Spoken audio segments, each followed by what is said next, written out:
Miss G.Lady Moon, I want to ask you this question. What was your dress code like back in the days? Oh, gangster sexy. Right. I wasn't trying to be in Pendletons and stuff.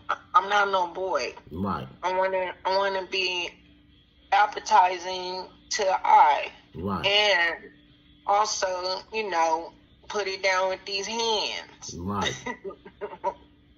Yeah. Who was considered top-notch homies with stripes back in the days when you was coming up from Queen Street Bloods?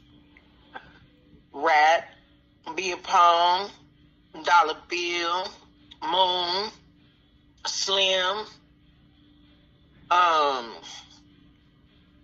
Psycho. I mean, Right, the list can go on and on. Right. What support did the homegirls get the homies back in the days? Made sure that they had a safe place to go. Food, doing the homies' hair, braiding their hair up, making sure that they was. And when they went to jail and did different stuff, we was always there to go and activate and make sure that they could create a certain place to be and money to have, and give them a starter kit all the time. It was a support group. Right. Was it sad back in the days to see certain homies, like, that I know a gang of homegirls, they loved this certain homies, and when them homies be on the street and used to take a fall and go to jail, how did that impact the homegirls? Did y'all used to feel sad and hurtful behind some of that? Of course. Right. We made sure we went and visited, putting money on their books, made sure that we went and had phone time so that they could call home and we could call and check on their family and their loved ones too. Right. It's a duty out here. We soldiers out here in this war. It's not just about gangbanging and killing each other. It's about a unity. Right. Did the blood community have major unity back then at the beginning when you first came on? Did all bloods have a good unity bond from what you could see as a female homegirl back then? All the time. And that's why you always say, so Right. As soon as you hear that, you know you safe. Right. Because wasn't nobody really trying to fight each other. As long as you said swoop and you knew you was in a safe environment, because everybody was going to look out for each other. That's right. Did you ever live inside the NHP Hood at one time in your career? Of course. Right. NHP's, man, the rules was part of my crew. Right. It's Queen Street for life, but the rules was part of my crew, and they showed me love. Right. When I moved into the Pyru Hood, and they accepted me with everything. I went over there. I cooked for the Pyrus. I did their hair. I gave them an atmosphere. My mama was like, I don't want none of these gang members over here. And my mama started falling in love with the Roots too. Right. Could you name a few Pyrus that was around there at that time? Bugsy, Lil Bugsy, Half Pint, 211. Man, I could go on and on, man. Right. Did you know the homegirl Natty Rue? Natty Rue, that was my homegirl. Right.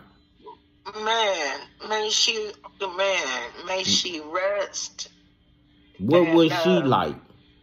Can you give us a brief little segment of what she was like? Yeah, she always came through with her Vado and her Bigs, and she was always ready to sock anybody that needed it. Anybody who wanted it, she gave it to them.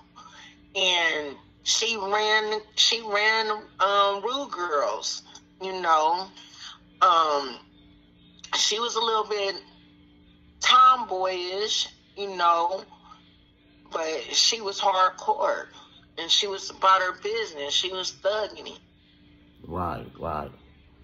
A couple more things, man, before we close out with you with this, man. And I appreciate you too coming on, homegirl. Is it you know, it's always blood love. You already know the shit. Right. Is it a difference? And I just want you to go in real light, because I want to bring you back on to really touch on it, but I want you to go light. Is it a difference between getting, and I hate to be blunt with it, is it a difference with getting fucked on the hood or getting courted on or growing up in the hood and just putting it down? Is it a difference? Yes, it's a difference, because you gotta make sure that you got that respect. You know, you can't respect the person that come through the back door and not through the front. You know, anybody can use anatomies to do something with, right. But if you really about that life, you're gonna be able to get your stripes. Yeah. One more thing I want to ask you. As a homegirl, a lot of people want to know, when you guys were with homies and the homies got into it with Crips, what was that intense feeling like as being a homegirl with the homies when something goes down? I'm going down with them. Right. Period, point blank. And what feeling is that, though? Even though you down and go down with the homies, what kind of feeling do a homegirl have?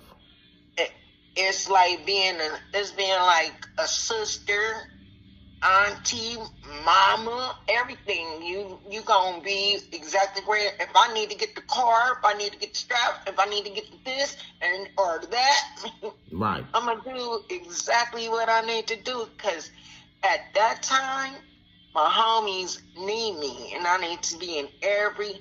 It's like being in baseball. Right. I gotta be in first. I gotta be at home. I gotta be at first base, second base, third base until all my niggas get home. That's right. And was the homies was a lot of homies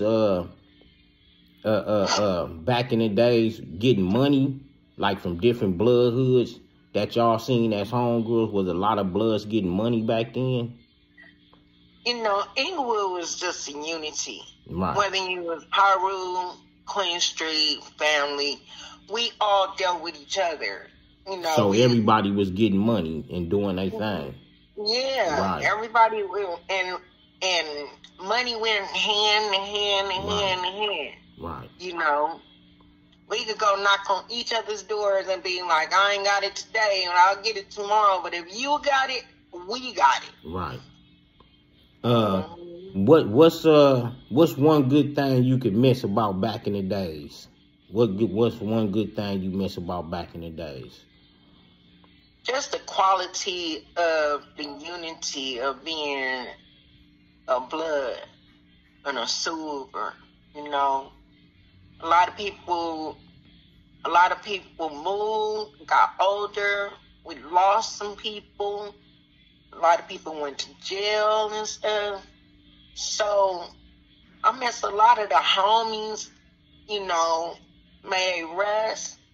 However, you know, but I mean, people going in jail and different stuff it's just crazy. Like right. we used to always just unite. Right. All the time. Right, just bloods, period. Yeah, just love, right. Just being, 8 o'clock in the morning we was getting, eating breakfast and drinking a 40, you know what I'm saying? Right. Chilling. And what was it like to share a 40 ounce back then with your homeboys and homegirls? It It didn't last long. Yeah. That's for sure, because we was all drinking out the bottle. But what was that feeling like? You know what I'm saying? Was it like, damn, this my homegirl, this my homie, we out here doing it? What was that feeling like for you to share a drink and smoke some weed with the best of them back in the days? Because I got up and made sure that we gonna have a starter kit, and this is what we gonna do for the day. Right. So it felt good to contribute, you saying? Yeah. I couldn't do it by myself. Right. I mean, I was always making sure that the homies had something too. Right. What's that saying? It's no fun if the homies can't have none. Yeah. One more thing before we close out. One of the little homegirls had got at me through my Instagram, and she said she wanted to ask you, as you being an older homegirl, was it dangerous for the homegirls back in the days too? Heck yeah. Shoot. Especially if you was active. If you was on the block, nigga, you could get socked too. Right. Oh yeah, it was very dangerous. Right. And if you was active like that, believe me, it was dangerous for all of us. Right. Every day that you went outside, it was a chance. Right. So not only from the Crips, but from the Navs too. Right. We was fighting both at that time, the enemies and the police. Yeah. Right.